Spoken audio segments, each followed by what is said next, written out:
السلام عليكم ورحمة الله وبركاته أصحاب شرفت له ومركلة يا برنامج كان يتحانا هاي موقتهاي قيبتي سدحات waxaan ku rajooynahay in waxyaabo badan oo inaga dahsoona aan ka faa'iidnay barnaamijkan sidoo kale waxaan ku tala jirnaa inaan soo kordhino barnaamijyo kale oo aan ka faa'iideysano isla markaana aan ku qanacno waxaan idin leeyahay janalku wacdarihiisii uu soo wataa ee idinkana yaa la idin waayay u kaadi wax weyn la iskama rabo janalka ayaa subscribe garanaysaa muuqaalkana like bad saaraysaa waad share garanaysaa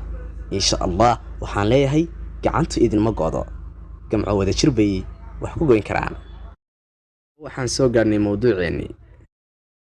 ma ogtahay daawadow in ciddii ugu horeysay ee ku hadasha afka carabiga oo ahaa nabi ismaaciil calayhi salaam ma ogtahay daawadow ama dhageysto in qofka beenta badani uu si fudud u garto dadka kale marka ay beenta sheegayaan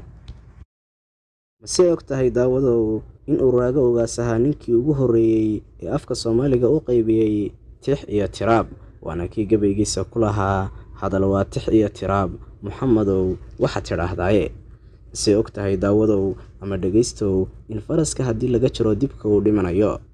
si ogtahay daawadow in xarafka loogu isticmaal badan yahay xarfaha Englishka uu yahay xarafka e mase ogtahay in ilayska qorraxda uu dhulka ku soo gaaro 8 daqiiqadood gudahood mase ogtahay daawadow in isha qofku ilbiriqsato 18,000 oo jeer maalintii isagoon dareemin Allahu akbar mase ogtahay in aqliga qofku uu yahay 2 kilogram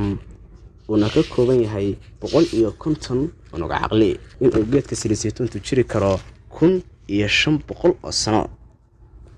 mase ogtahay daawadow in idaacaddii ugu horeysay ee afka Soomaaliga ku hadasha ay ahayd Radio Hargeysa ana dhageystay sanadii 1952 mase ogtahay daawadow in xayawaanka geelu aanu ku dhalan kuruska mase ogtahay daawadow in xayawaanka kaliya ee afarta jilib leh uu yahay xayawaanka maroodiga mase ogtahay inuu sanadku ka kooban yahay 13557,600 oo daqiiqadood